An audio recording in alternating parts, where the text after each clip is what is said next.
اللهم صل على سيدنا ومولانا محمد۔ ایسے ایسے عاشق رسول دنیا میں تشریف لائے کہ جنہوں نے اتنی محبت دکھائی کہ اپنی گردنوں کو کٹوانا پسند کیا، اور جب ان کو فرمان ملا کہ آپ کی گردن کاٹی جائے گی انہوں نے آہ نہ کی، انہوں نے چوں چراغا نہ کی، لیکن جب ان کے سامنے حضور اکرم صلی اللہ علیہ وسلم کی محبت کو ان کے تن سے جدا کرنے کا نمبر آیا تو وہ بلخ بلخ کر رونے لگے۔ اے غیور مسلمانوں، حضرت مولانا فضل حق انگریزوں کی حکومت ہے، یہ علماء دیوبند، یہ علماء حق فتویٰ دیتے ہیں کہ جو انگریزوں کے خلاف اس ہندوستان میں لڑائی کرے گا، ہم یہ اعلان کرتے ہیں کہ اللہ تبارک و تعالی اس کو شہید کا درجہ عطا فرمائے گا۔ حکومت کس کی ہے؟ انگریزوں کی۔ فتویٰ دینے والے کون ہیں؟ آپ کے اکابرین، آپ کے علماء دین، آپ کے حق والے علماء جن کی پیروی آپ کرتے ہیں، انہوں نے کھڑے ہو کر کہا تھا، انہیں بھی پتا تھا کہ آج یہ فتویٰ دیں گے، کل کو ہماری گردنوں پر چھریاں ضرور چلیں گی،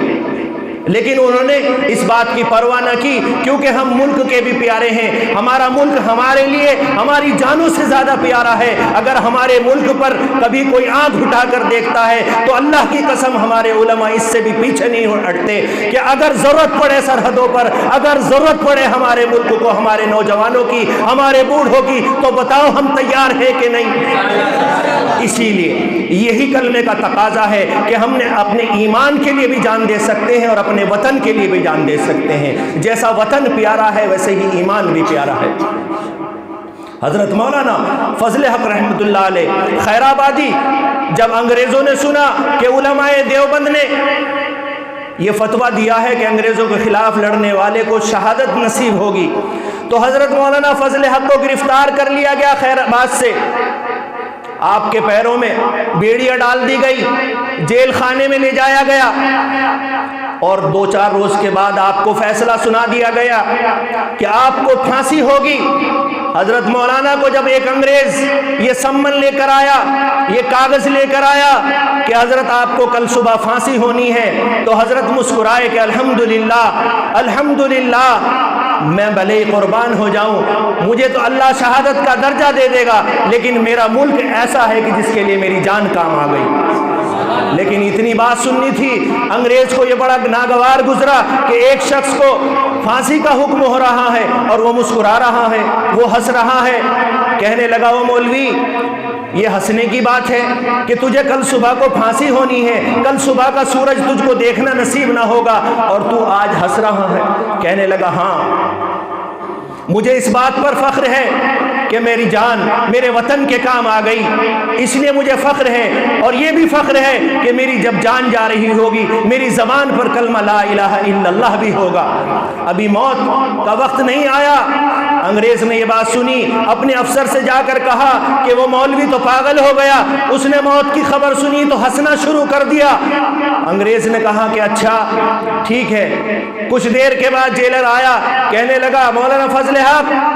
موت کی خبر سن کر ہنستے ہو، آؤ میں تمہیں بتاتا ہوں، میں تمہیں ایسی اذیت دینے والا ہوں کہ جسے سن کر تمہارے رونگٹے کانپ جائیں گے۔ اے لوگو، یہ بتاؤ کہ موت سے بڑی کیا خبر ہو سکتی ہے؟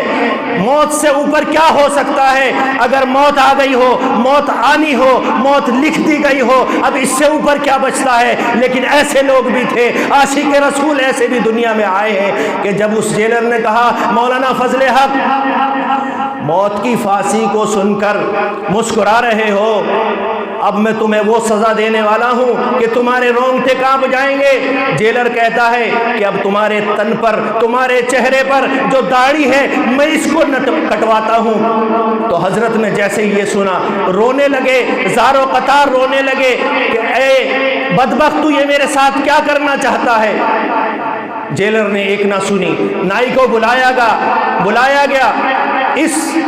حق والے عالم کو حضرت مولانا فضل حق رحمت اللہ علیہ، اللہ تعالیٰ ان کے طفیل میں ہماری بھی مغفرت فرما دے،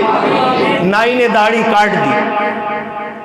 بڑھاپا ہے، داڑھی سفید ہے، نائی نے داڑھی کاٹ دی اور داڑھی کٹ کر جب نیچے گر گئی، حضرت کے ملفوظ میں لکھا ہے کہ حضرت اس قدر کے روئے کہ اپنی جان گنوانے پر آنسو نہ آیا، مسکرا رہے ہیں، لیکن جب سنت رسول نیچے گری ہے تو آپ کی آنکھوں سے آنسو آ گئے، اور کچھ ہی لمحے کے بعد اس داڑھی کو اٹھایا اور